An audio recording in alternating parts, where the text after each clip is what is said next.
Bon, Christophe, déjà ton analyse toi sur ce match et sur ton équipe.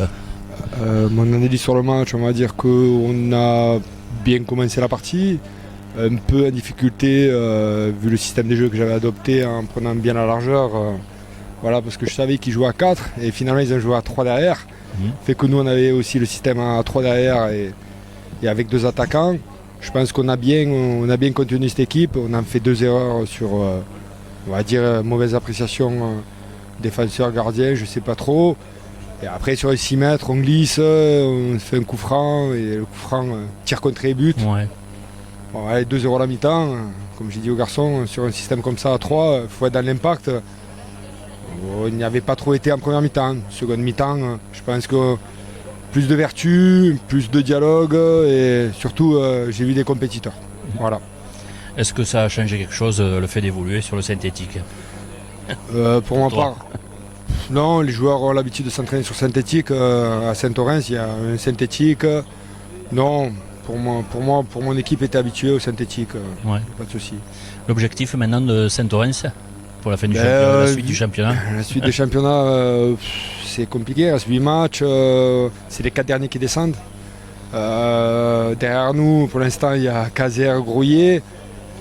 Ouais, ça devient compliqué, mais après, il faut rester dans cette dynamique de groupe comme l'on fait.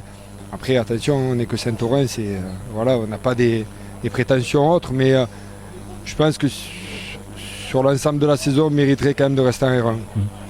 Et l'entraîneur se sent combien dans l'équipe? Ouais, l'entraîneur, il vit son groupe. Hein. Moi, ça fait 4-5 ans que j'entraîne, juste. Ça fait que, pour moi, je ressens des trucs encore de joueurs parce que je suis, voilà, comme Anthony Lafont et mon adjoint aussi, on a joué ensemble. On a le même aspect footballistique, on va dire. Après, c'est compliqué sur des petits détails, d'avoir des défaites sur des petits détails, en fait. Voilà. De pas leur transmettre, en fait, voilà, cette compétition que les temps ont changé, mais je veux dire qu'avant, il y avait un peu plus de grinta, quoi. Ouais. Voilà, D'accord. sur certains matchs. D'accord. Bon alors Johan, déjà félicitations pour cette victoire face à Saint-Orens. Qu'est-ce que tu retiens toi déjà dans un premier temps de ce match? Je vais déjà retenir les 3 points.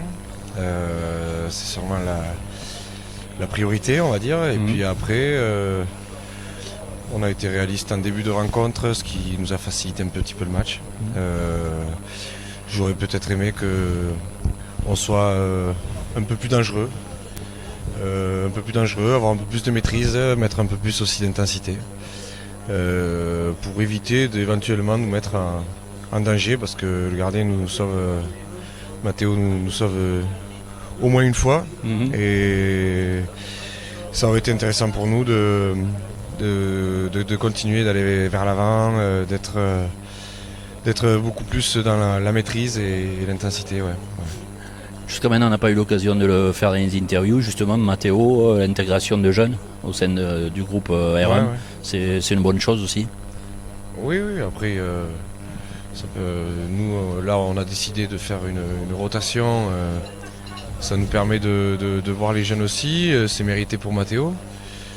Ça remet en rien, on va dire, la hiérarchie, il n'y a pas du tout de souci avec ça, mais on a senti que c'était l'opportunité de faire au vu du calendrier, de faire le turnover à ce moment-là. Donc c'est ce qu'on a voulu faire. Ouais, alors après c'est top évidemment parce qu'il y a aussi Evan Tarrer qui est venu dans le groupe ce week-end. On essaye à intégrer dès que possible le plus de jeunes possible issus du club. Ça fait partie aussi de la politique. Donc c'est super. Alors ce soir on le sait, Lourdes a de nouveau aussi gagné, ce qui fait qu'il y a toujours 3 points d'écart entre les deux. Ouais. Le week-end prochain c'est le match en retard. Donc comment tu vas aborder cette rencontre, sachant que bon, en cas de victoire, ça permettrait au club de coller à Lourdes. Ouais. Enfin, sur les tables, sur le papier. Ouais. Non. On se prépare chaque week-end de la même façon en fait. On essaye à être très concentré sur le projet de jeu. être efficace, essayer d'être le plus performant possible pour avoir la possibilité de prendre le plus de points possible. Honnêtement, le classement, plus on le regardera, plus ça nous déstabilisera, ça nous déconcentrera. Donc, non, là, vraiment, tu vois, ce soir, on s'inquiétait sur la qualité de ce qu'on a proposé. Ouais. Je pense que c'est pas suffisant, même si on gagne. Mais voilà, c'est pour te montrer que on est vraiment là-dedans, quoi. On veut être performant, il faut qu'on soit exigeant avec nous-mêmes pour être performant sur chaque rencontre. Et puis après, si tu es performant, tu prends les points. Et à partir du moment où tu prends les points, tu te rapproches de ce qui se fait de mieux sur le championnat. Mais après, il ne faut pas s'arrêter au classement à l'heure actuelle au vu du nombre de rencontres qui restent à jouer. Monsieur Didier Pierre, bonsoir. Merci d'être le premier invité des partenaires du club Donnay-le-Château. Alors déjà, votre point de vue au niveau de la mairie sur le club Donnay-le-Château et sur les infrastructures ici mises à disposition du club. Alors bonsoir à tous, c'est vrai que la mairie de Donnay-le-Château a mis à disposition un monument qui est, je pense, très bien, avec une vision du clubhouse sur le stade super.